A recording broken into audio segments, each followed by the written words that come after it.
this round of What's New at Cadillac, well, I got to spend a week with this car, a 2020 Cadillac CT4-V. Now, although I am tremendously enjoying my time with this car, there is one very precise truth to this car that kind of hurts its chances. Now, let's explore the 2020 CT4-V together.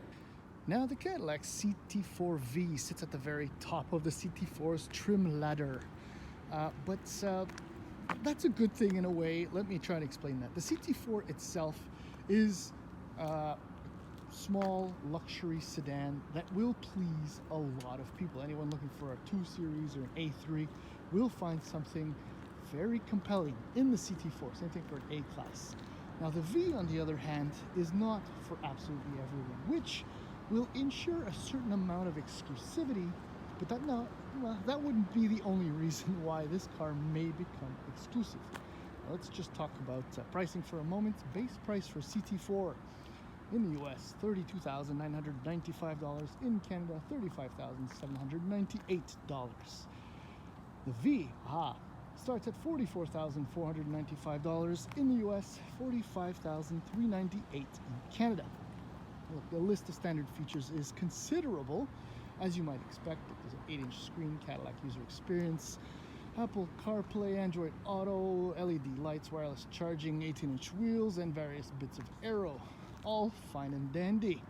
My Tester, the one you see right here, well, has a few options. One of them being a must, I think, especially if you live north of the snow belt. All-wheel drive, yes, I know you know I'm here. Now, that's $2,000 as an option, about $1,800 in the US.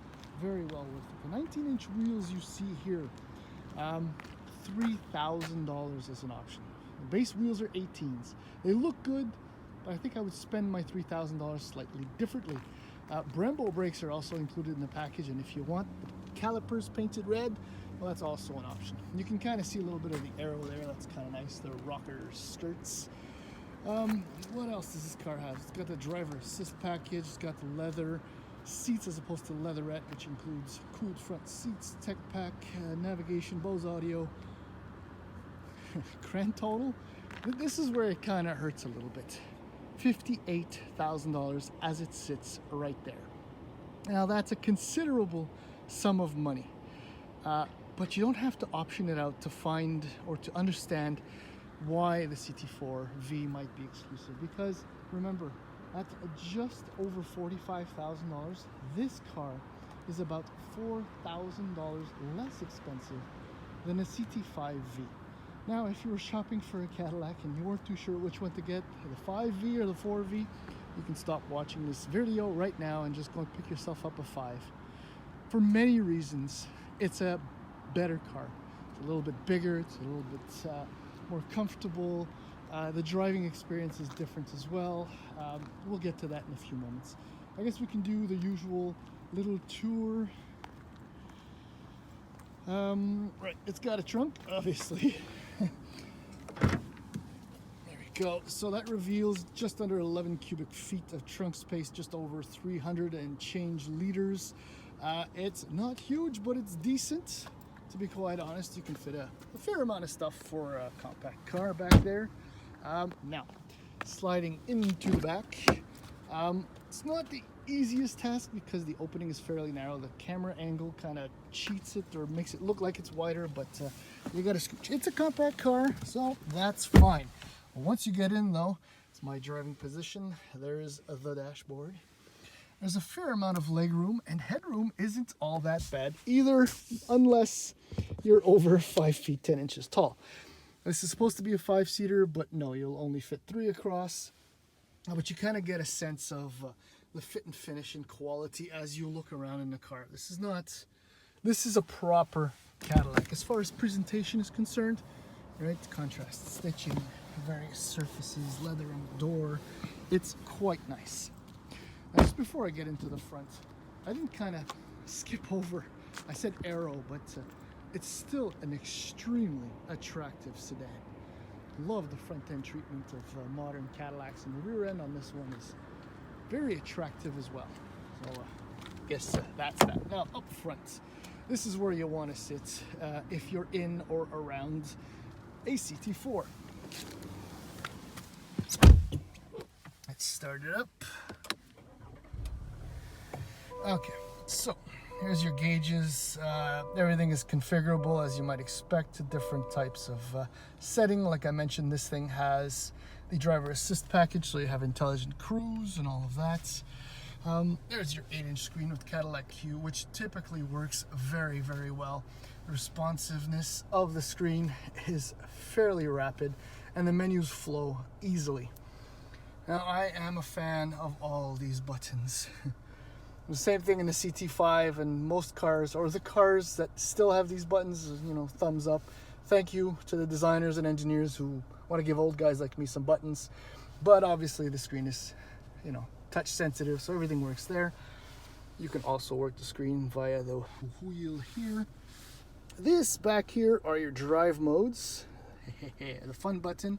I'll just show you the drive modes right there. They pop up. So you have Track, Snow, Ice, Sport, Touring, and My Mode. My Mode is not as important as usual. I'll tell you a little bit more about that now. Visibility isn't that bad. Yeah, it's kind of a big, you know, blind spot, but it's not so bad. I always sit in the very lowest position possible, so you can see fairly. Oh yeah, heads-up display. That's part of the options on this car. But when you come over here, it kind of gets a little bit complicated for that left-hand turn, but you can almost work your eyes, you know, around what's going on over there. Paddle shifters. Oh, and the seats look far more comfortable. I mean, in fact, nope, let me try that again. The seats are far more comfortable than they look. Amazing support. Anyway, enough about the walk around. Let's go for a drive. Now, another reason why I think the CT4-V will be a relatively rare sight is because it has a certain amount of rawness built into it. I am convinced that that was purposeful, but that might take away from the appeal of the car for many buyers. That and the fact that the CT5-V is only about $4,000 more. Just on that topic, the CT5-V is no less nimble, it's faster, it's a little bit more cosseting, it's got a few more features that are very interesting, but that doesn't necessarily take anything away from this car.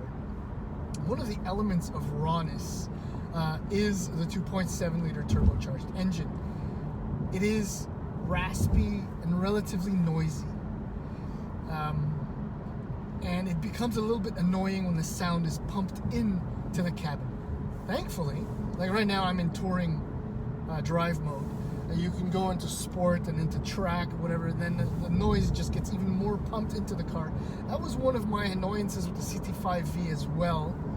But a V6 always sounds a little bit better than a 4-cylinder. Very few manufacturers have managed to make a 4-cylinder sound convincingly powerful. Mitsubishi had one of the nicest ones with the 2-liter turbo in the Evo. But the thing is, you can always just do what I do.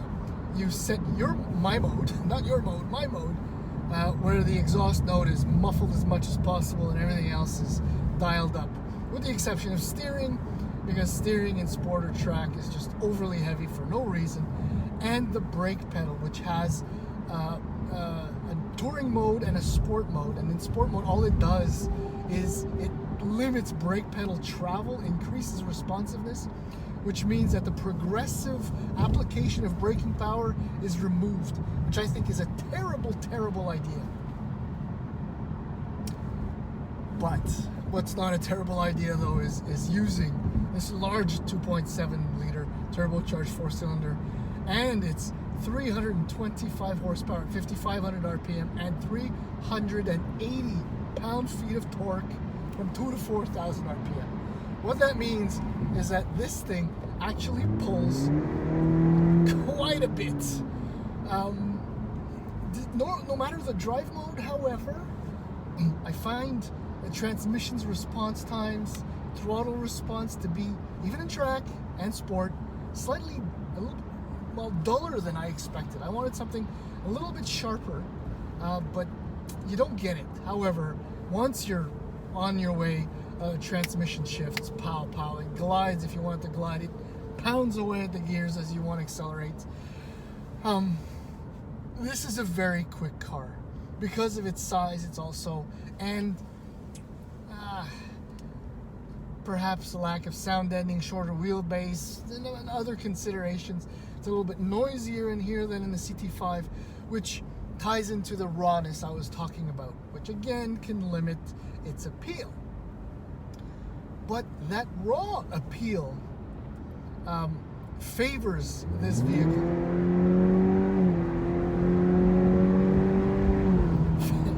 Favors this car, especially when you consider value kit that you get for the money. I mean, look, an M235i X-Drive Grand Coupe starts around $50K, $10,000 more than this thing. Or more or less the same price as CT4-V.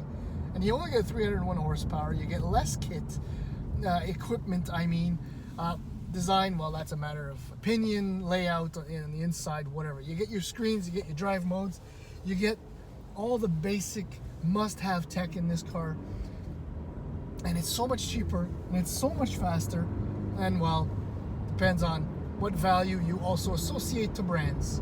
The Cadillac is on the move. No, I don't work for Cadillac, but the CT5 is convincing. I drove the Escalade briefly, and it's quite the step up from what once was. But having said all that, oh yeah, magnetic ride control also in here. The dampers are not adjustable, so that's kind of slightly annoying also, because I'd have it all set in old man comfort mode just to avoid the phone moving a little bit. But yeah, having said all that, in fact, it is the CT4-V for under $5,000 more is far more car on nearly all levels, and that will probably guarantee that the CT4-V will be a fairly rare sight. So if you're thinking about buying a collectible, no, don't forget, I didn't just say that. I definitely get a CT4-V before I got a CT4-V, but that does not mean that I am not loving every moment behind the wheel of this car.